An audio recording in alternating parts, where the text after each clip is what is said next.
시청자 여러분 안녕하십니까? 금요일 아침 뉴스 퍼레이드 윤수영입니다.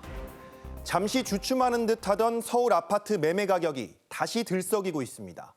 외곽 지역은 물론 송파구까지 다시 상승세로 전환했고 여기에 전세 매물 증발로 전세 가격도 올랐습니다. 부동산 규제나 다주택자에 대한 엄포만으론 집값을 잡는 데 한계가 있다는 걸 보여주는데 정부의 직접적인 공급 대책은 여전히 감감무소식입니다. 최원국 기자입니다. 서울 노원구의 한 아파트, 전월세 매물은 단 하나도 없습니다. 바로 옆 단지와 합쳐도 전세 한 건뿐입니다. 올해는 너무 없어요. 어저께도 전세를 하나 나왔는데요. 4명이 대기해보면서 기다리면서 맛집같이 보고 왔어요. 봄 이사철인데도 전세 매물이 증발하며 서울 전세값은 전주 대비 0.22% 올랐습니다. 2019년 12월 말 이후 6년여 만에 가장 높은 상승률입니다. 서울 아파트 매매 가격도 오름세가 다시 가팔라졌습니다. 전주 대비 0.15% 오르며 9주 만에 가장 높은 상승률을 기록했습니다. 강서와 관악, 성북구 등 서울 외곽 지역이 강한 오름세를 이어갔고 강남 3구 가운데 최근 약세를 보이던 송파구도 9주 만에 상승으로 돌아섰습니다. 다주택자 양도세 중과를 앞두고 쏟아졌던 급매물들이 대부분 소진되면서 다시 매도자 우위로 돌아간 걸로 풀이됩니다. 이사철을 맞아서 어느 정도 매물이 소진된 데다가 특히 공급 부족으로 인해서 전세가 많이 오르기 때문에 집값이 다시 상승세로 전환된 것으로 보이며 수도권에서는 화성 동탄, 수원 영통 등 역세권과 대단지를 중심으로 강세를 보였습니다. 전문가들은 하반기로 갈수록 수요 대비 매물 부족이 심각해지면서 집값 상승세는 계속될 거라고 전망하고 있습니다. TV조선 최원국입니다. 정부가 유류 공급 가격을 직접 통제하는 석유 최고가격제가 2주간 더 연장됩니다. 이번이 4차인데 가격은 지난 3차 때와 같은 수준으로 동결됐습니다. 석유 최고가격제가 8주째 이어지게 된 가운데 소비자 부담을 경감하는 효과가 있지만 부작용도 적지 않다는 지적이 나옵니다. 조유진 기자입니다. 이란 전발발로 지난달 13일 시작된 석유 최고가격제. 소비자 부담이 줄었다는 평가와 함께 유류 소비를 조장한다는 지적이 제기되었습니다. 가격을 이렇게 내려놓는 게 아주 100% 잘한 일이냐에 대해서 반론이 있더라고요. 그것도 일리 있는 지적인 것 같습니다. 정부도 연장 여부를 놓고 고민했는데 최고 가격제의 긍정적 효과 그리고 여러 가지 의견들을 충분하게 또 신중하게 고려해서 4차 시행 여부를 결정하겠습니다. 결국 한 차례 더 연장하기로 했습니다.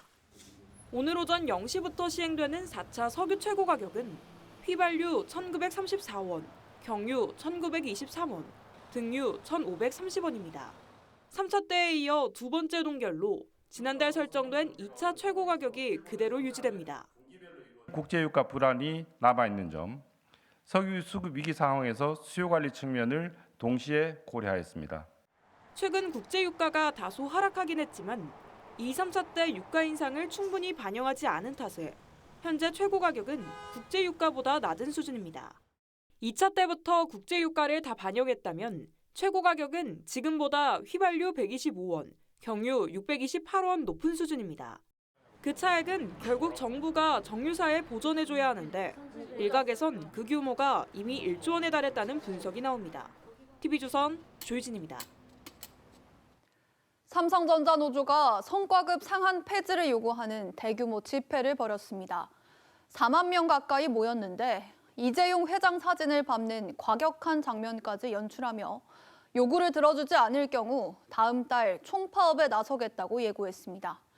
주주들은 이를 규탄하며 맞불 집회를 벌였습니다. 장동욱 기자입니다. 삼성전자의 심장부인 평택 캠퍼스 앞 왕복 8차선 도로가 검은 물결로 물들었습니다. 삼성전자의 사상 첫 과반 노조가 대규모 집회로 세력 과시에 나섰습니다. 투명하게 바꾸고 상한 폐지 실현한다. 주최 측 추산으로 노조 조합원의 절반가량인 3만 7천여 명이 이번 집회에 참여했습니다. 노조는 영업이익 15% 성과급과 성과급 상한제 폐지 등 요구사항이 받아들여지지 않으면 예고대로 다음 달 총파업에 돌입할 거라고 엄포를 놓았습니다. 가장 중요한 산업에서 일하는 인력에게 정당한 보상이 없다면 그 누가 미래를 책임지겠습니까? 조합원들은 바닥에 깔린 이재용 회장 사진을 밟고 지나가는가 하면 이 회장 사진이 붙어있는 샌드백을 치기도 했습니다. 안 될 때는 저희는 성과가 안 되고 이런 회사가 협상을 안 하면 그냥 가야 된다고 생각해요. 집회 현장 맞은편에선 주주들의 맞불 집회도 벌어졌습니다. 주주들은 노조가 과도한 요구로 주주의 재산권에 해를 끼치고 있다고 비판했습니다. 지금 반도체 호황 사이클인데 일본에서 피해를 주어서 삼성 자체에 대해서 흔들겠다라는 거에 대해서 저희 주주들의 재산에 직접적인 피해를 주는 겁니다. 성과급을 두고 노조와 사측, 주주까지 갈등이 격해지는 가운데 노조는 다음 달 21일로 예고된 총파업이 현실화되면 하루 약 1조, 최대 30조의 피해가 발생할 것이라고 강조했습니다. TV조선 장도우입니다. 미국이 전 세계 해상에서 이란 관련 선박들을 납포하자 이란도 어제 보란 듯 호르무즈 해협에서 납포한 선박 영상을 공개했죠. 이에 질세라 미국이 밤사이에 또 새 납포 영상을 공개했습니다. 트럼프 대통령은 기뢰 설치 선박들을 격침하겠다며 엄포를 놨지만 호르무즈 해협의 통행량은 뚝 끊겨 사실상 휴전 이전 상태로 돌아갔습니다. 이정민 기자입니다. 미군 헬기가 대형 유조선을 향해 날아들고 무장한 미군들이 헬기에서 내려 일사불란하게 배를 통제합니다. 미 국방부가 새로 공개한 영상인데 이란산 석유를 실은 유조선을 납포하는 모습입니다. 전날 이란이 복면을 쓰고 기관총을 든 군인들이 호르무즈 해협에서 선박을 납포하는 영상을 공개하자 보란 듯 납포 장면을 맞공개한 겁니다. Now what we're doing is sitting back and seeing what deal. And if they don't want to make a deal, then I'll finish it up militarily with no. You know who's under time pressure? They are. 트럼프 대통령은 시간은 미국 편이라며 애써 여유를 부리면서도 호르무즈 해협에 기뢰를 설치하는 모든 선박에 대해 곧바로 발포해 격침하라고 해군에 지시했다며 엄포를 놨습니다. U.S. President Donald Trump is threatening to destroy the small boats that the Iranians are using to mine the Strait of Hormuz. 하지만 현실적으론 기존에 설치된 기뢰 제거에만 반년이 소요될 걸로 전망됩니다. 종전 협상에 진척이 없는 가운데 미국과 이란이 납포 경쟁을 벌이자 호르무즈 해협 통행량은 휴전 이전 수준으로 급감했습니다. 발목 낀 우리 선박 26척의 귀환도 안개 속입니다. 다시 고조되는 전운의 국제유가는 나흘 연속 급등세를 이어가며 $100 선을 넘었습니다. TV조선 이정은입니다. 화제 이슈를 콕 집어 파헤쳐보는 아침 에픽입니다. 전해드린 대로 군사적 공격은 멈췄지만 호르무즈 해협의 긴장 수위 오히려 더 높아지는 분위기입니다. 자세한 소식 김열수 한국군사문제연구원 안보전략실장과 짚어보겠습니다. 안녕하세요. 네, 안녕하세요.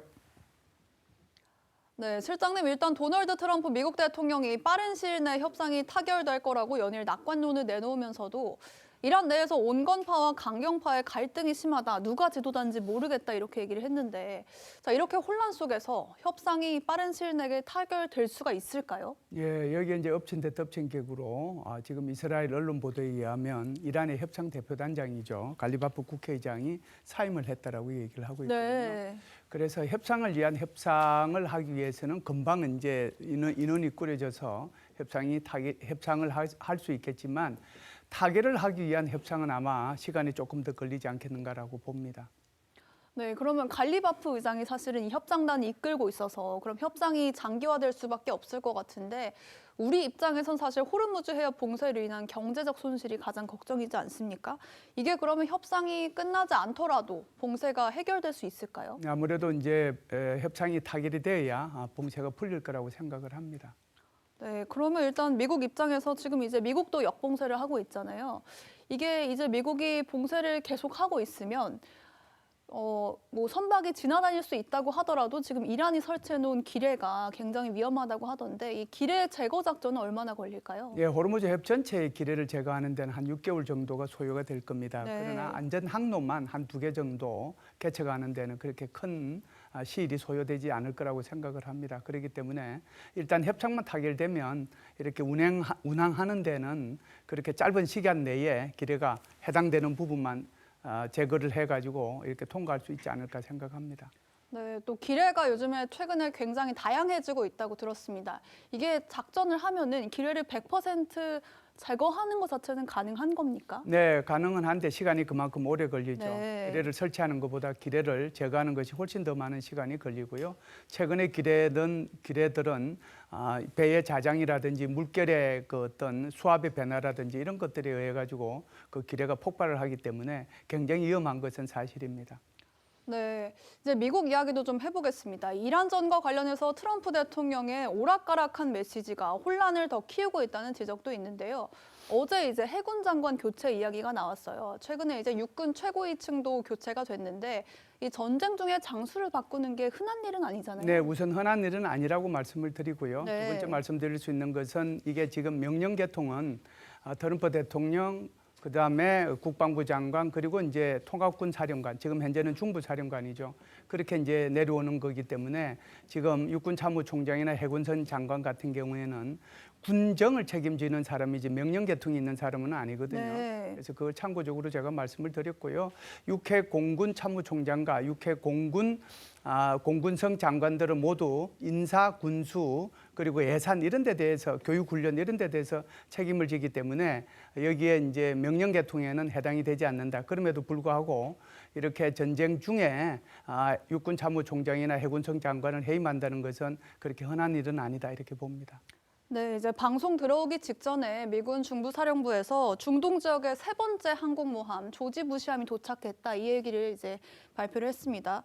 그래서 이제 홍해에도 그렇고 인도양에도 그렇고 이렇게 중동의 항공모함들이 도착을 했는데 네. 이 세 번째 항모는 어떤 작전을 하게 될까요? 네, 이제 이 항공모함이 세 번째께 이제 도착을 했는데 아버지 부시의 이름을 딴 그 함정입니다. 그래서 네. 이게 항공모함 한 대는 통상 전투기를 포함해가지고 전자전기까지 포함해서 통상 한 7, 80대가 이제 탑재돼 있거든요.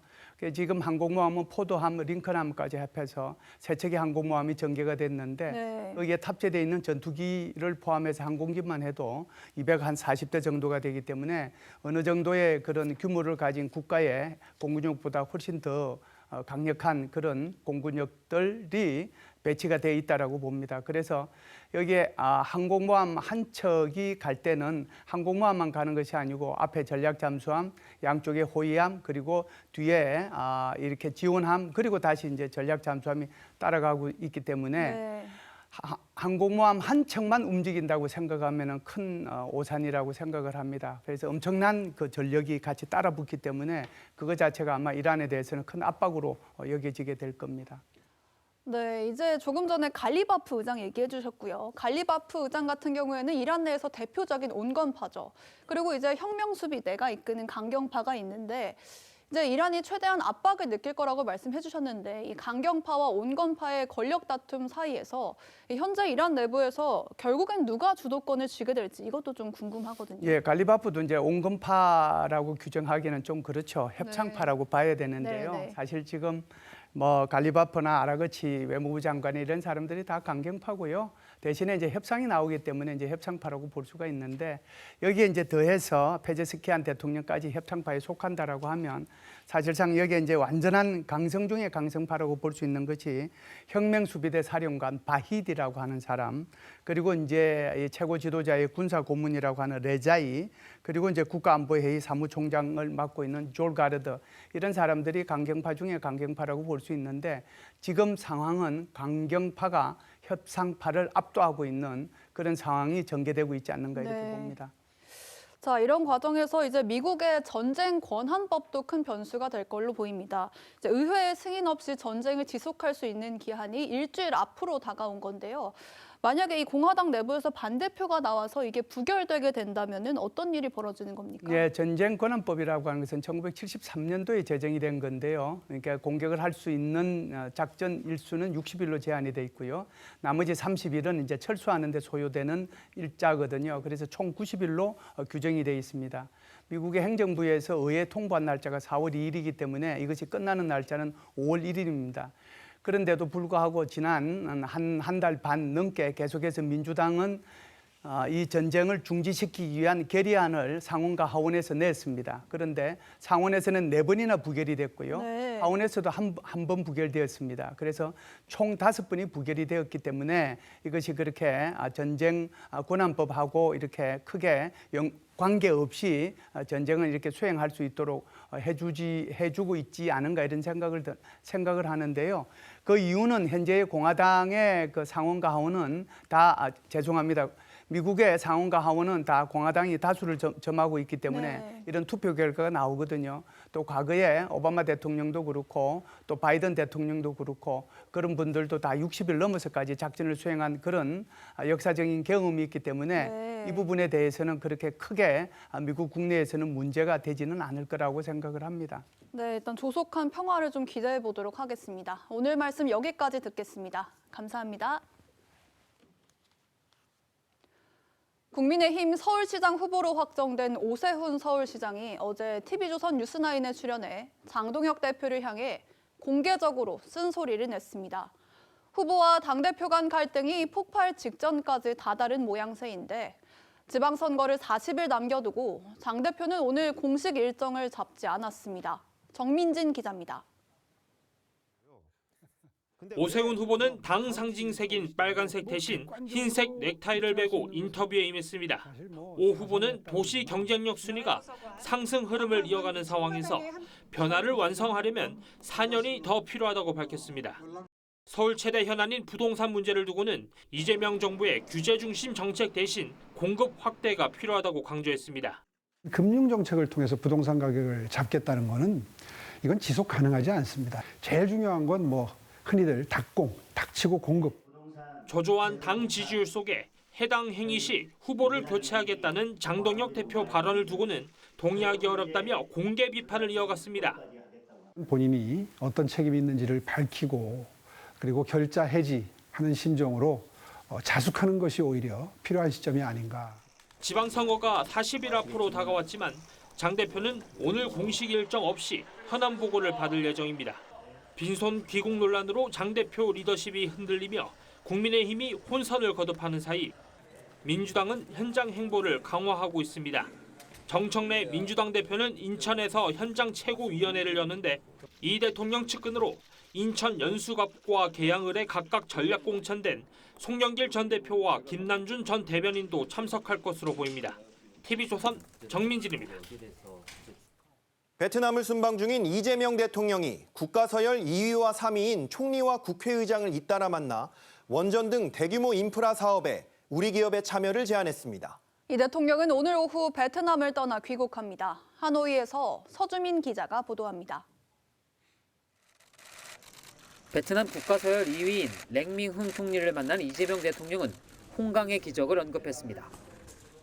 새로운 홍강의 기적을 함께 만들어 나갈 수 있도록 총리님의 많은 관심과 배려를 부탁드립니다. 하노이를 흐르는 홍강을 한강의 기적에 빗대며 베트남이 추진하는 원전과 고속도로, 철도 등 공공 인프라 사업에서의 협력을 제안한 겁니다. 전 타임은 국회의장을 만나선 양국 의회 간 교류 활성화를 기대한다고 말했습니다. 이 대통령은 이어 주요 그룹 총수 등 우리 기업인 200여 명이 참석한 한 베트남 비즈니스 포럼에도 참석했습니다. 원유, 히토류 등 주요 전략 자원 분야에서 견고한 안전장치를 만들어 간다면 튼튼한 공급망 생태계를 함께 구축할 수 있을 것입니다. 이번 포럼에서 1,200억 원 규모의 수출 계약이 성사된 데 이어 양국 기업 간 70여 건의 양해각서도 체결됐습니다. AI 데이터 센터와 디지털 인프라, 원전, 전력망 구축 협력 등의 내용이 포함됐습니다. 베트남을 기회의 땅이라고 이야기합니다.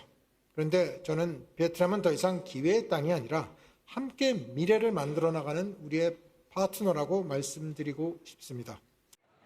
저녁엔 이 대통령이 김혜경 여사와 함께 베트남 구시가지를 깜짝 방문해 시민들과 인사하고 현지 거리 음식을 맛보기도 했습니다. 이 대통령은 잠시 뒤 또람 서기장과 유네스코 세계문화유산인 탕농 황성을 함께 둘러본 뒤 5박 6일간의 순방 일정을 마치고 귀국길에 오릅니다. 하노이에서 TV조선 서주민입니다.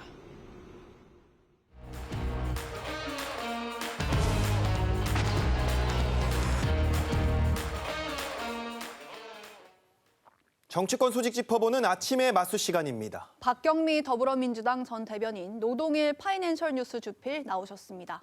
안녕하세요. 안녕하세요.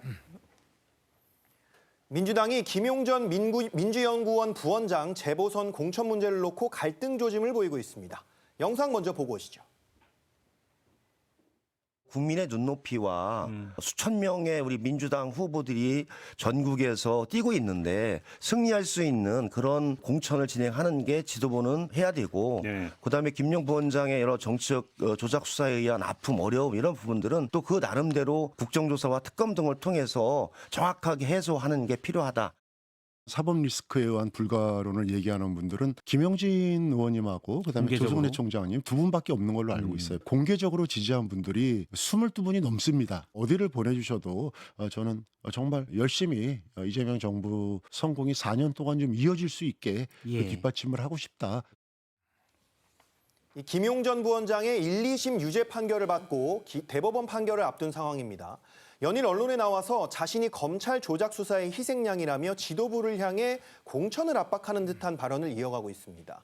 여러 번 언급을 해주셨던 것 같은데 오히려 김 전 부원장의 압박이 점점 커지는 것 같거든요. 이 부분 좀 어떻게 보셨습니까? 그래서 원론적인 얘기는 안 하고 지금 이제 여기 나온 얘기만 해보면 근거를 좀 빈약한 것 같아요. 22사람이 공개적으로 찬성하고 있고 2명이 반대하고 있다. 나머지 지금 민주당 의원들이 몇 명인가요? 160명 정도 되나요? 네. 예, 그러면 계산해 보면 한 136명은 지금 침묵을 지키고 있는 거 아닙니까? 만약에 그분들이 공천을 찬성한다면 지금 공개적으로 얘기하겠죠.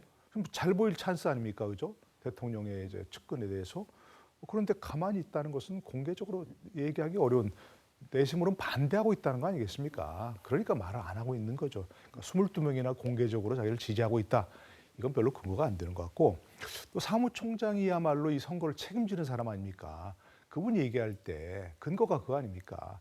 이게 또 뭐 된다 안 된다. 김용 전 위원장이 좋다 안 좋다 그게 아니라 전체적인 선거에 악영향을 미칠 수 있다. 이 부분은 정말 당 전체를 생각한다면 반드시 고려해야 할 그런 부분이죠.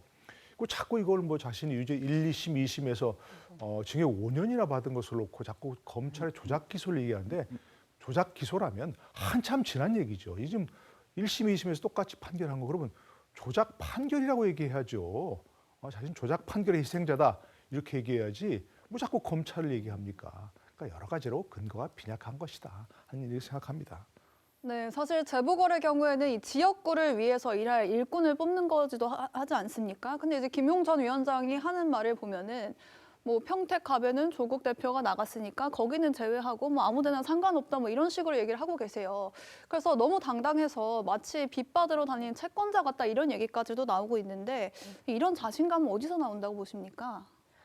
네, 김용 전 부원장의 페이스북을 보면은 이제 우리가 방금 얘기했던 거 공개적으로 지지하는 그 의원들의 페이스북 링크를 쫙 했더라고요.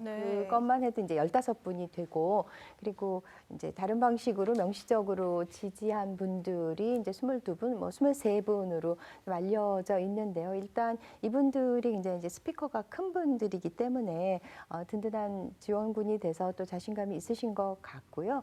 그리고 이번 6.3 지방선거의 주요 의제 중에 하나가 정치검찰에 대한 심판이다. 그런데 정치검찰 조작 기소, 조작 판결이라고 하셨는데 그거의 대표적인 희생자가 본인이기 때문에 이번 선거에 나가는 것이 어떤 뭐 시대 정신, 선거의 정신에도 맞다라고 판단을 하시는 것 같습니다. 그런데 김영진 의원이 이제 전투에는 지고 전투에서 이기고 전쟁에서 뭐 지는 그런 결과도 이제 말씀을 하셨는데 김용 전 부원장은 본인의 출마가 전투에서도 이기고 전쟁에서도 이기는 결과로 귀결될 것이라고 이렇게 생각하시는 것 같습니다. 네, 또 다른 이 대통령의 핵심 측근 김남준 전 청와대 대변인은 인천 계양을에 전략 공천됐죠. 그래서 당초 이 지역을 원했던 송영길 전 대표가 연수 갑에 배치됐는데 이 교통 정리는 어떤 의미로 보셨습니까? 네, 잘 정돈이 된 것 같습니다. 그 연수 갑의 경우에는 박찬대 의원의 개인기로 겨우겨우 당선이 됐던 곳이기 때문에 네. 김남준 전 대변인이 가기에는 조금 부담스럽고 인천을 정치적인 고향으로 하는 송영길 대표, 인천 전역에 이제 이름이 있으니까는 그곳을 떠나지 않으면서 또 비교적 안전한 선거를 치른다는 좋은 선택인 것 같습니다. 그러니까 송영길 전 의원의 배치를 두고 이제 광주 이야기도 나왔었지만은 지난번에 그 경선 때, 그러니까 광주 전남 그 광역단체장 경선 때 김용록 지사 쪽에서 이제 지원을 했었기 때문에 민영배 후보의 지역구로 가기는 어려워졌고, 그러면 이제 경기의 다른 지역인데 그거보다는 인천을 떠나지 않는 이 결정이 되게 자연스럽게 여겨집니다. 네, 지방선거와 함께 치러지는 교육감 선거 이야기도 해보겠습니다. 안민석 전 의원이 경기도 교육감 선거 진보진영 단일 후보로 선출됐지만 논란이 이어지고 있는데요. 관련 영상 보시겠습니다. 다시 진보 교육의 시대를 함께 열 것입니다. 경기 교육을 바꿔서 대한민국 교육을 반드시 바꾸도록 하겠습니다. 그 변화의 맨 앞에 제가 도구가 되겠습니다. 안민석 어떤 사람입니까? 교육계를 대표하는 인물로 이분을 쓸 수 있는지 의심케 하는 대목들이 정말 많습니다. 갖가지 욕설 문자 보낸 문제. 이 안민석 전 의원이 단일 후보로 선출된 지 하루 만에 유은혜 예비 후보 측에서 선거인단 대리 등록 의혹을 제기하면서 후보 확정 유보를 요구하고 있습니다. 야당에서도 과거 막말과 폭행 이력을 거론하면서 자격을 문제 삼고 있는데 이 상황 어떻게 좀 보셨습니까? 글쎄요, 이제 교육감 선거는 지방자치단체이기 때문에 이번에 같이 치러긴 하지만 또 정당이 관여할 수 없는 거 아니겠습니까? 네. 정당이 추천할 수도 없는 거고. 어떻게 뽑혔나 봤더니 여론조사하고 선거인단 투표를 해서 선정했다고 하는데 이미 단체가 그 경기교육혁신연대로 지금 나오지만 그분들이 이제 함께 해서 후보를 선출했다는 거예요. 네. 근데 보니까 이게 여론조사는 안민석 의원도 그렇고 이제 전 의원도 그렇고 유은혜 전 의원도 그렇고 장관 출신 아닙니까? 유은혜 전 의원은. 네. 글쎄 인지도 면에서는 비슷할 거라고 생각이 되고 있고, 그런데 이제 결국 선거인단 투표에서 갈리지 않았나 싶은데 이게 보니까 선거인단이 무슨 당원들도 아니고 일회성 회비를 납부해서 선정됐다는 거예요. 네. 그렇다면 기본적으로 일회성 회비를 납부하고 선정될 때 교육감 선거에 열심히 내가 스스로 해서 해보겠다, 이 선거인단이 돼보겠다, 이렇게 적극적으로 참여한 사람이 얼마나 되겠습니까? 네. 그렇다면 조직 동원이 있을 가능성이 있는데 과거 당원들 모집할 때도 당비 대납이라든지 조직적 동원 의혹 이런 게 있었지 않습니까? 가능할 수 있는 얘기거든요. 있었다는 얘기가 아니고 지금 유은혜 의원 측에서 그런 걸 좀 문제를 제기하는 거 아니겠습니까? 네. 당비 대납 대신 회비 대납을 하고 만약에 대리 등록을 하거나 회비를 대납하거나 이러면 이건 선거법상 문제는 아니지만 어쨌든 형법상 업무방해가 될 수 있거든요. 그러니까 만약 그런 대리 등록이라든지 회비 대납이라든지 이런 게 있었다면 그건 수사를 통해서 명백히 밝혀야 할 그런 문제이기 때문에 조금 그 후보 선정 확정을 유보하는 게 맞지 않은가 싶은 생각이 듭니다. 네. 다음 소식 짚어보겠습니다. 지방선거를 앞두고 일부 여론조사에서 국민의힘 지지율이 최저 수준으로 떨어졌다는 결과가 나왔지만 이 당 상황은 아직 나아질 기미가 보이지 않습니다. 장동혁 대표가 해당 행위자는 후보 자격을 빼앗겠다고 엄포를 놨지만 당내 반발 거세지고 있습니다. 관련 이야기 듣고 오시죠. 기강이 무너진 군대로는 전투에서 절대 이길 수 없습니다. 지금부터 발생하는 해당 행위에 대해서는 강력한 조치를 취하겠습니다. 해당 행위를 한 사람이 후보자라면 즉시 후보자를 교체하겠습니다. 우리 당 생긴 이래 최저 지지율이 오늘 나왔습니다. 15%가 나왔는데요. 이런 상황이라면 본인이 어떤 책임이 있는지를 밝히고 그리고 결자 해지하는 심정으로 자숙하는 것이 오히려 필요한 시점이 아닌가. 네, 어제 발표된 전국 지표조사를 보면 국민의힘 지지율이 15%로 2020년 9월 당명을 바꾼 이래 가장 낮은 수치를 기록을 했습니다. 이 보수의 심장 대구 경북에서도 민주당에 밀렸고 서울과 부울경에서도 상당한 격차를 보였는데 이 결과 어떻게 좀 보셨습니까? 글쎄 여론조사는 뭐 맹신해서도 안 되지만 무시해서도 안 되는 거죠. 분명히 뭔가 지표를 보여주는 거니까. 이거 민심의 지표 아니겠습니까? 정말로 자꾸 떨어진다고 하는 것은 민심과 점점 멀어지고 있다는 그런 얘기를 하는 거 아니겠습니까? 그건 보여주는 건데 그런 민심을 되돌리려는 노력이 아니고 자꾸 멀어지는 행보만 하고 있기 때문에 이와 같이 더 최저 지지율이 나온 거라고 생각합니다. 지금 중대한 선거 국면 아닙니까? 그런데 미국에 무슨 긴급한 현안이 있는 것도 아닌데 거기 가가지고 뭘 했는 건지도 잘 모르는 그런 행보를 보이고 있는 대표이기 때문에 그것이 더 민심과 멀어지는 그런 행보를 보이고 있는 거 아닌가 싶습니다. 그 결과가 15%라고 생각합니다. 네, 장동혁 대표 방미 이후에 국민의힘에 대한 여론이 더 나빠진 모양새인데 지금 당내에서 장동혁 대표 물러나라는 목소리가 엄청 크단 말이죠. 지방선거 전까지 이 체제가 유지될 수 있을까요?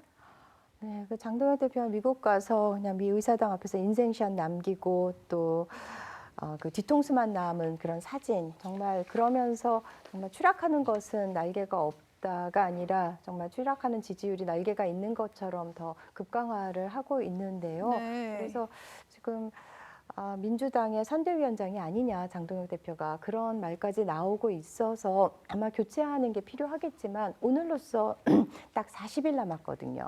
근데 장동혁 대표를 내리고 비대위가 출범을 하고 이러기에는 물리적인 시간이 너무 촉박하지 않는가. 지금 이제 공천장들도 다 줘야 되는데 아무래도 그 장동혁 대표 공천장을 받게 되지 않을까 싶습니다. 네. 이 대구시장 경선 컷오프 후 무소속 출마 여부를 저울질해오던 주호영 의원 결국 불출마를 선언했습니다. 그러면서도 주 의원은 장동혁 지도부에 대해 만정이 떨어졌다며 비판을 쏟아냈습니다. 이 당내에서 지금 다양한 비판 메시지가 나오고 있는데 이 정작 장 대표는 그에 대한 대안이 딱 하나, 뭐 나 말고 우리 지도부 말고 민주당을 비판해라, 이것만 지금 반복하는 느낌이 들거든요. 이 사방에서 사퇴론이 분출하는 상황에서 지방선거를 이기기 위한 장동혁 대표의 뭐 다른 대안이나 묘수가 있을까요? 글쎄요, 지금 뭐 이분 여러 사람들은 이제 장 대표 사퇴하라 이런 얘기했는데 사퇴한다고 무슨 뾰족한 대안이 있겠습니까? 글쎄 뭐 또 비상대책위원회를 구성하고 또 무슨 다른 선거대책위원회를 구성할 수도 있을 텐데 뭐 그런다고 특별한 그런 어떤 뭐 묘수라고 생각할 수는 없는데 어쨌든 장동혁 대표도 본인이 자꾸 그렇지 않습니까? 자신을 비판하면 해당형이라고 그러는데 대통령 비판하면 뭐 반국가형입니까? 그건 아니고요. 기본적으로 어쨌든 그래도 뭔가 한번 해보려면 아니 뭐 사퇴를 하든지 이선으로 물러나고 지도부 선거대책위원회를 명방가로 좀 구성을 하든지 뭐 그렇게 하는 것이 그나마 그래도 해볼 수 있는 행보가 아닌가 싶습니다. 보시기에 이제 지도부와 어쨌든 당대표가 유지하는 상황에서 어떻게 보면 이번 선거를 이기기는 좀 어렵다고 보시는 생각이신가요? 개인적인 그 단정할 수는 없지만 어쨌든 현재는 어려운 상황입니다. 지지율 숫자가 보여주고 있고 또 후보들이 당대표를 비판하는 상황에서 어떻게 선거에 이길 수 있겠습니까? 저는 그러니까 빨리 물러나든지 아니면 본인이 일단 이선 후퇴를 하고 뭐 선거대책위원회를 구성하든지 하는 것이 그래도 그나마 뭔가 변화하고 있다 이런 걸 보일 수 있는 행보가 아닌가 싶습니다. 네, 이제 대구시장 선거 변수는 이진숙 전 위원장의 무소속 출마 여부일 것 같은데요. 앞서 이제 당 지도부가 재보궐 출마해라 이렇게 좀 건의를 했었는데 이 전 위원장은 어떤 선택을 할 걸로 보세요? 이진숙 전 위원장의 캠프가 뭐 반으로 쪼개져 있다고 하더라고요. 대구시장을 계속 강행해야 한다, 무소속으로라도. 그리고 한 일각에서는 그래도 현실론으로 추경호, 유영하 의원 지역구 재보궐 가는 게 낫다라고 이렇게 양분되어 있다고 하는데요. 저는 이번 상황을 보면서 이진숙 위원장은 정말 대구시장이 되면 안 되겠다고 생각을 한 게 정말 천상천하 유아독존인 것 같아요. 저렇게 무소속으로 버티기를 하면서 그러니까 자기 객관화를 좀 못하는 것 같고요. 물론 저희는 민주당으로서는 이진숙 위원장이 무소속으로 남아서 3자 구도가 되는 게 김부겸 후보에게 매우 유리하겠지만은 이 보수를 지켜야 된다라는 그런 심정으로 전체를 바라봐야 하지 않을까요, 이진숙 위원장은? 네, 그런 측면에서 참 이게 객관적인 판단이 안 되는 분이구나 이런 생각을 하게 됩니다. 네, 오늘 두 분 말씀은 여기까지 듣겠습니다. 감사합니다. 감사합니다. 요리하는 할아버지와 유행하는 춤에 도전하는 할머니. 최근 유튜브에서 맹활약하는 어르신들이 늘어나고 있습니다. 유튜버로 인생 2막을 준비하려는 어르신들도 많아지고 있다는데요. 김서정 기자가 만나봤습니다. 뭐예요? 계란 샌드위치 해주려고 그래. 96살 할아버지가 손녀를 위해 샌드위치를 만들고 60대 엄마가 팝송에 맞춰 딸 앞에서 춤을 춥니다. 수익을 내는 60세 이상 유튜버는 2020년 178명에서 재작년 660명으로 늘었습니다.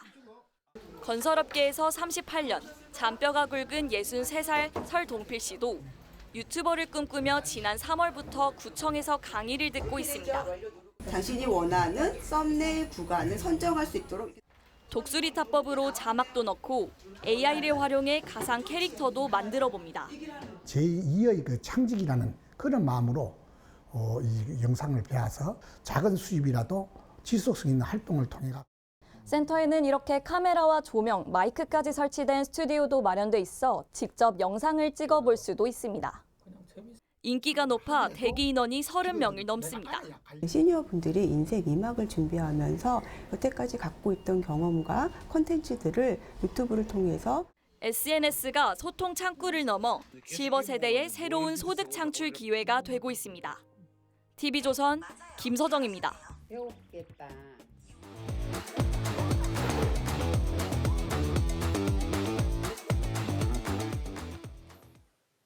화제가 된 사건, 사고 소식 짚어보는 아침의 이슈 시간입니다. 원영섭 변호사, 조현삼 변호사와 함께 이야기 나눠보겠습니다.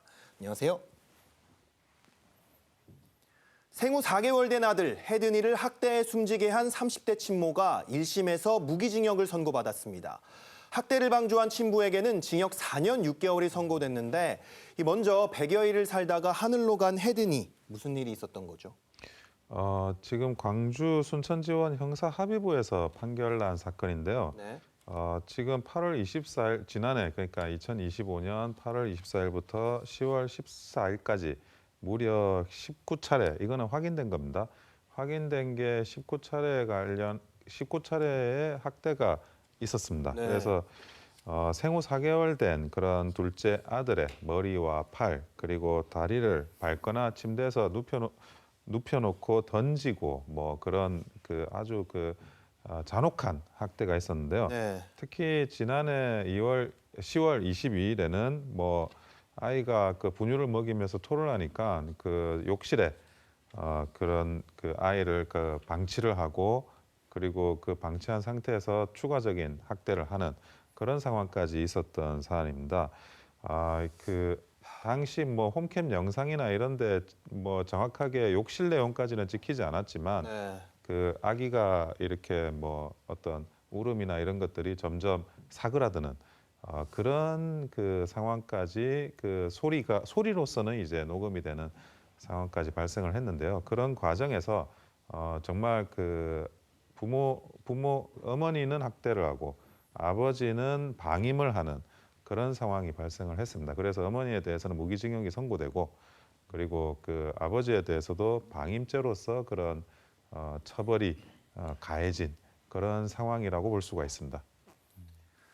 네, 당초 경찰은 아동 학대 치사 혐의로 송치를 했는데 이 검찰에서 보안 수사로 수천 개 홈캠 영상을 분석해서 아동 학대 살해죄로 기소를 했다고 하죠. 이 두 가지 죄는 어떤 차이가 있는 겁니까? 일단 검찰에서는 이때 해당 사건에 대해서 4,800개가 넘는 그런 홈캠 파일을 분석을 했다고 합니다. 네. 그 영상을 통해서 경찰 단계에서는 아동학대 치사죄라는 그런 사실을 뭐 규명을 했는데 이 네. 부분에 대해서 아동학대 살해죄로 공소장을 뭐 정리를 하게 된 사안이라고 하겠는데요. 네. 홈캠 영상을 보게 되면 사망 당일의 경우에 아기에게 죽으라는 그런 발언을 한 것도 고스란히 녹화가 되어 있다고 합니다. 예. 그러다 보니 그런 것들을 구성을 한 것으로 보여지는데 아동학대 치사죄와 아동학대 살해죄의 경우에는 뭐 살인의 그런 결과, 살해의 결과가 사망 결과가 발생한 건 동일하긴 하지만 그 고의성의 여부에 따라서 차이가 크다고 할 수가 있겠죠. 네. 아동학대 치사죄의 경우에는 학대를 하는 과정에서 사망에 이르렀다는 것이고요. 고의가 없다라고 보는 것입니다. 그렇기 때문에 일반적으로 상해치사죄보다는 형량이 높다고 하겠지만 무기 또는 5년 이상의 그런 징역에 처할 수가 있는 부분이고요. 아동학대 살해죄의 경우에는 살해의 고의성을 가지고 학대를 했다는 겁니다. 그리고 사망의 결과에 이르렀다라고 보는 것이기 때문에 그 법정형 자체가 사형 또는 무기징역 그리고 7년 이상의 형에 처해질 수 있을 정도로 그 법정형이 상당하다고 할 수가 있겠습니다. 네. 이 재판부가 해든이 부모에게 각각 대법원 양형 기준 최상한에 해당하는 중형을 선고를 했지만 이 왜 친모와 친부 처벌에 큰 차이가 나는 건가요? 이건 좀 궁금하거든요. 기본적으로 아동학대 살해죄 같은 경우에는 사형 무기 7년 이상입니다. 네. 미수범도 처벌을 합니다. 그런데 아동학대 방임죄 같은 경우에는 상한이 5년입니다. 그래서 지금 이 4년 6개월이 나온 건데 근데 이 부분과 관련해서도 조금 이제 사건을 더 디테일하게 수사를 해야 되지 않나 하는 생각이 조금 드는 게 아동학대 살해죄의 공범으로 사실은 그 아버지도 처벌을 해야 되는 게 아닌가라는 생각이 들거든요. 네. 그러니까 지금 어머니가 이런 살해의 고의를 가지고 해왔던 것들이 굉장히 지속되고 있었던 게 정황입니다. 그리고 그런 부분에 대해서 굉장히 자세하게 이 아버지도 알 수 있는 그런 위치에 있었기 때문에 네. 아동학대 살해죄의 공범에 해당하지 않나 저는 사실은 뭐 그런 생각이 들고 있고 그리고 이제 일반적으로 그런 피고인들이 죽이려는 고의는 없었다라고 많이 이렇게 변명을 하게 됩니다. 이런 상황에서는. 하지만 뭐 재판부에서는 공격 부위 그리고 반복성과 잔혹성 그리고 이제 범행 후 구호 조치를 했는지 흉기 사용 여부 이런 것들을 종합적으로 이제 판단을 하게 됩니다. 그리고 지금 드러나고 있는 이런 사실관계를 볼 때는 결코 이 아동학대 살해죄의 범위나 이런 것들이 부정될 수 없고 그리고 아버지 입장에서는 충분히 그런 이런 많은 범위들을 알고 있고 거기에 대해서 방어 조치를 할 수 있는 그런 기회도 수도 없이 많았다. 그래서 아동학대 방임죄로 지금 기소가 돼가지고 5년 이하의 그런 4년 6개월의 판결을 선고받았는데 아동학대 살해죄의 공범이 더 뭐 정확한 그런 범행이 아닌가라고 생각하고 있습니다. 네. 다음 소식 짚어보겠습니다. 이 한때 삼성과의 맞사위였던 이무재 전 삼성전기 고문이 80대 여성 감금 사건에 연루돼 현재 복역 중인 걸로 알려졌습니다. 임 전 고문이 왜 이 사건에 엮이게 된 건지 좀 궁금하거든요. 기본적으로 지금 뭐 이부진 대표의 남편으로 굉장히 유명하신 분이잖아요. 이분이 전 남편으로 그리고 이혼을 하고 지금 내연의 관계에 있는 아니면 연인 관계에 있는 그런 무속인과 그런 관계를 맺고 있다가 그 무속인이 자기가 이제 관련하고 있는 사람에 대해서 뭐 감금 뭐 이런 좀 범행 행위를 했는데 그 범행 행위에 이 이무재 씨가 가담을 했다라는 이제 내용으로 해가지고 재판부에서 그 범죄 사실을 인정하고 처벌을 한 사안입니다. 그런데 그 과정에서 이제 뭐 여러 가지 그런 내용들에 대해서 이무재 씨가 지금 가지고 있는 그런 이제 행동들이나 이런 것들이 뭐 증거로서 분명하게 인정된 부분이 있고 사실은 굉장히 뭐 불미스러운 부분이기도 해요. 이분이 굉장히 알려지신 분이기 때문에 근데 그런 부분들에 대해서 뭐 정확하게 이런 재판부의 증거로 인정한 판결로서 지금 이무재 씨에 대해 그런 판결이 선고가 됐다라는 말씀을 드립니다. 네, 알겠습니다. 네, 이 사건과 관련해서 1심 재판부는 이무재 전 고문에게 징역 1년을 선고했는데요. 임 전 고문이 구체적으로 어떤 역할을 했다고 보는 거죠? 일단 이무재 전 고문의 경우에는 이 사건에 있어서 사실 감금 폭행죄가 핵심적인 사건의 내용이라고 할 수가 있겠는데 거기에 대해서 직접적으로 가담을 했다는 그런 취지는 아닙니다. 위계에 따른 공무집행 방해 혐의가 적용이 됐고 징역 1년이 선고가 된 사안이고요. 이 사건의 경우에는 거짓된 진술이라든가 거짓된 메시지를 보내고 이런 여러 가지 지금 피고인, 범죄인들을 도피하는 데 그런 행각에 함께 합류했다. 적극적으로 개입을 했다는 그런 취지라고 할 수가 있겠습니다. 그렇기 때문에 그렇다고 하더라도 사실상 위계에 의한 공무집행 방해라는 것은 수사기관이 수사를 진행하는데 이걸 적극적으로 방해했다는 그런 취지거든요. 수사기관의 인력이 낭비될 수밖에 없는 그러한 범죄 혐의이기 때문에 1년의 징역이 선고된 게 아닌가 싶습니다. 네, 오늘 두 분 말씀은 여기까지 듣겠습니다. 감사합니다. 미국 인공지능 기업 엔트로픽이 개발한 차세대 AI 모델 미토스를 둘러싼 파장이 커지고 있습니다. 사이버 공격 악용 가능성 때문에 공개까지 보류됐는데 최근에는 무단 접근 정황까지 확인되면서 보안업계가 비상에 걸렸습니다. 우리는 무엇을 대비해야 할지 이뮤진 기자가 설명하겠습니다. 개발은 끝났지만 세상에 내놓지 못한 AI 미토스. 너무 위험해 공개할 수 없다는 게 이유였습니다. Obviously, capabilities in a model like this could do harm if in the wrong hands. And so we won't be releasing this model widely. 실제 27년간 찾지 못한 시스템 결함을 단숨에 찾아내고 공격 경로까지 설계할 만큼 강력한 성능을 갖췄습니다. 문제는 이 능력이 그대로 해킹 무기로 악용될 수 있다는 점입니다. 국가와 기업의 보안을 무너뜨릴 괴물 해커가 될 수 있다는 우려입니다. 엔트로픽의 통제에도 불구하고 정체불명의 외부자가 무단 접근한 사실까지 확인되면서 공포는 더 커졌습니다. 각국 정부도 비상이 걸렸습니다. 우리 지금 사기업보다 조금 이제 보안 문제가 조금 신경성이 떨어지는 상황이고요. 전문가들은 국가 차원의 AI 보안 대응 체계 구축을 서둘러야 한다고 강조합니다. 미래의 위협이 아니고 현실적인 이제 당면 과제이고요. 그래서 방어자가 공격자보다 먼저 AI를 활용하지 못하면은 저희는 도태될 수밖에 없다. 국제 공조 필요성도 제기됩니다. AI 기반 여러 가지 실시간 대응을 할 수 있는 국제적으로 널리 사용되는 그러한 방식으로 바꾸지 않으며 AI가 위협이 된 시대, 통제와 대응 경쟁 속 정부와 기업 간 공조가 그 어느 때보다 절실해지고 있습니다. TV조선 임유진입니다. 렌즈에 담긴 순간 그 의미를 짚어보는 시간이죠. 사진기자가 선택한 아침의 한 장입니다. 뉴욕의 유명 무용단 로켓츠의 공개 오디션 현장인데요. 올 연말 무대에 서고자 하는 전 세계 무용수들이 한자리에 모였습니다. 현장 모습 사진으로 만나보겠습니다.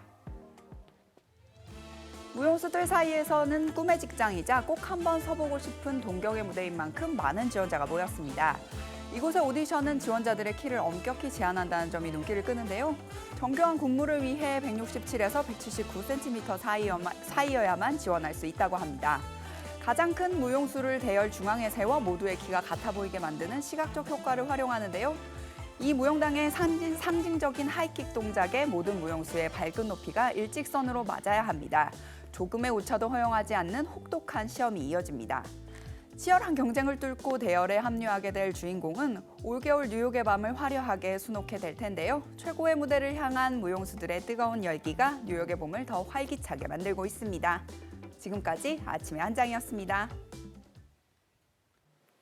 주말까지 내륙을 중심으로 낮 기온이 크게 오르겠습니다. 서울의 낮 기온은 26도까지 올라 초여름 더위가 나타날 텐데요. 다만 아침 저녁으로 기온이 떨어지기 때문에 겉옷 챙겨 나오시면 좋겠습니다. 맑은 날씨 속 대기는 나날이 메마르고 있습니다. 건조특보는 서울을 비롯한 중부와 경북 곳곳까지 확대됐는데요. 산불이 나지 않도록 주의하셔야겠습니다. 오늘 전국 하늘은 맑은 가운데 자외선이 강하겠고요. 제주도를 중심으로 내일까지 바람이 강하게 불겠습니다. 자세한 낮 기온 보시면 서울 26도, 대전과 전주 25도까지 올라 덥겠고요. 강릉 17도, 부산 20도로 동쪽 지방은 평년 수준 보이겠습니다. 다음 주부터 고온 현상도 누그러지겠고요. 월요일 밤부터 화요일 오전까지 중부지방 중심으로 비가 내리겠습니다. 오늘의 날씨 박선민입니다. 이상으로 금요일 뉴스 퍼레이드 마칩니다. 저희는 다음 주 월요일 아침 7시 24분에 뵙겠습니다. 고맙습니다.